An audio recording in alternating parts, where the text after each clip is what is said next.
Det virker, det her. Jamen, tak for invitationen til at blive årets båltaler.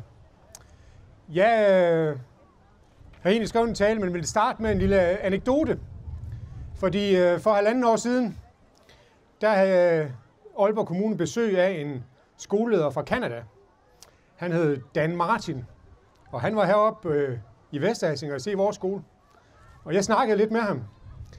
Og Dan, han er på alder med mig, de der midt 50. Han har været i Europa før. Han har været i Frankrig, og så har han været et lille afstikker til Danmark. Bare lige et par dage. Han kunne ikke huske ret meget af det. Det var noget med København, troede han nok. Tivoli, og så en lille statue af... Det var måske en havfru. Han vidste ikke. Men han kunne huske én ting. Han kunne huske sådan en rockhold juni aften. Der var han blevet inviteret med over sammen med en masse mennesker ud og stå og kigge på et bål, hvor man brændte en heks. 30 år efter, der var det Dan han kunne huske om Danmark. Det var de der tossede traditioner, vi har. Så det er en tradition, vi har her, og det skal vi værne om. Det her, det er sommerens første tradition for mig. Det er startskuddet til sommerferie. Og nogle gange, så føles det også, som om sommeren, den allerede har været. Det føles som om, at sommeren måske var i maj, og at det gode vejr, det ikke kommer mere igen. Men i år håber vi på en juli med godt vejr. Sankt Hans er en af de traditioner, vi holder i hævd i Danmark. Traditionen, hvor vi tænder bål og ret barbarisk sender heksene afsted, i hvert fald i vores fortælling. Sankt Hans er en tradition, der kan se meget forskellig ud, men aftenen bruges ofte til at være sammen med venner og familie. Traditionen passer rigtig godt ind i vores danske kultur, hvor fællesskab og hygge er de bærende elementer. Og det er det fællesskab, jeg vil tale om i aften.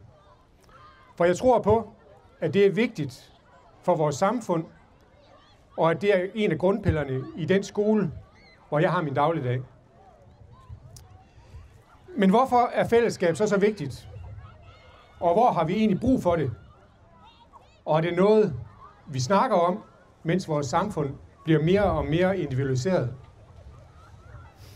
Jeg tror, vigtigheden af fællesskabet er den styrke, der kommer til os igennem svære tider. Når vi ikke oplever at stå alene, men har nogen at dele det med. Vi oplevede det for snart nogle år siden, hvor vi havde en pandemi. Der var fællesskaberne udfordret. Vi kunne ikke mødes, som vi plejede, men vi fandt andre veje til fællesskaber.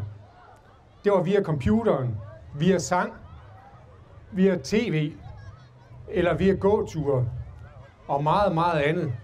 Kreativiteten var i hvert fald stor på det tidspunkt. Vi oplevede også, hvor meget vi hungrede efter vores fællesskaber, og da det gradvist blev åbnet, der strømmede vi ud og mødte dem, som vi havde savnet.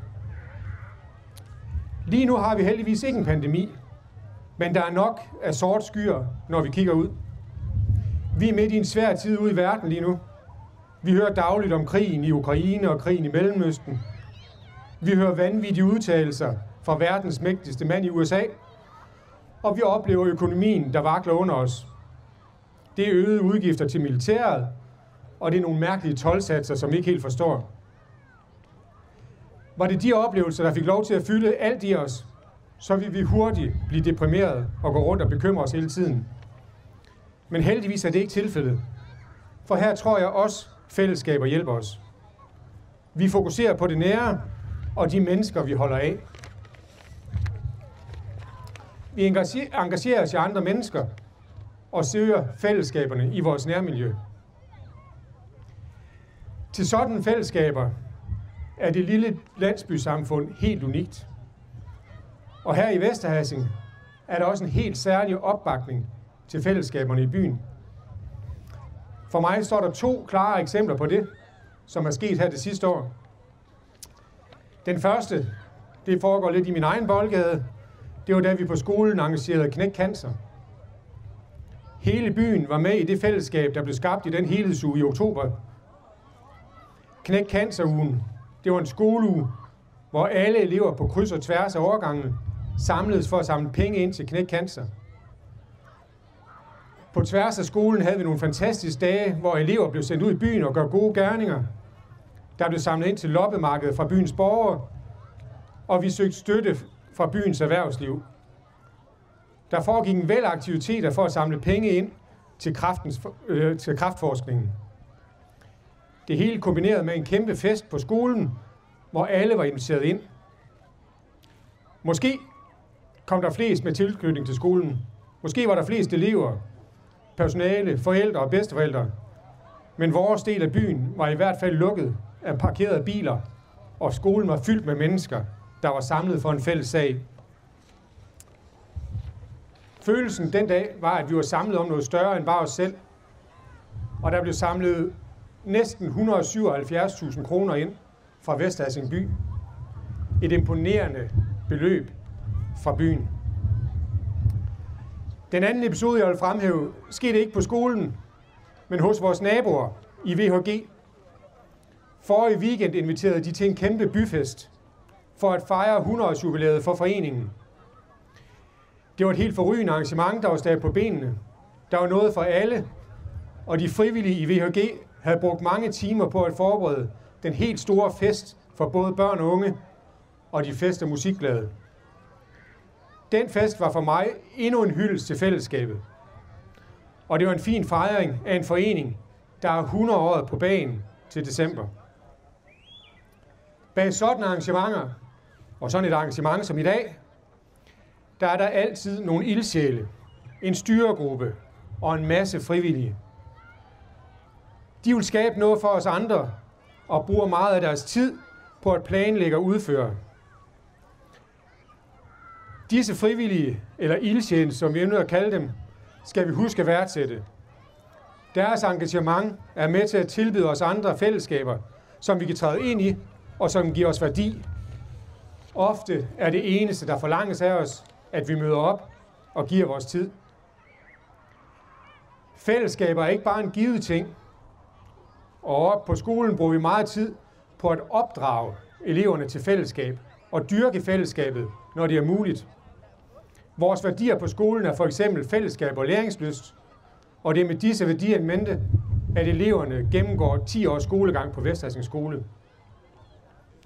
Vores fokus på fællesskab står på skuldrene af en mangeårig tradition i Danmark, hvor vores frivillige foreningskultur har været en af hjørnestenene i at skabe det Danmark, vi har i dag. For os, der er vokset op med det, er det lidt en selvfølge, men det er noget ganske unikt for Danmark, og helt sikkert medvirkende til, at vores trivsel i Danmark er så høj, som den er. Og at vi i alle målinger ligger i top i forhold til befolkningens lykke og livskvalitet. Jeg vil derfor gerne sige tak, for at jeg måtte være en del af jeres fællesskab i aften. Tak til arrangørerne for at lave så fint et fællesskab for os, og tak til alle jer fremmødte, fordi I med jeres tid var med til at skabe dette fantastiske fællesskab. Nyd aftenen sammen og kig ind i bålet og mindes fællesskaberne, der betyder noget for os. Tak for i aften, og fortsat god sankthans.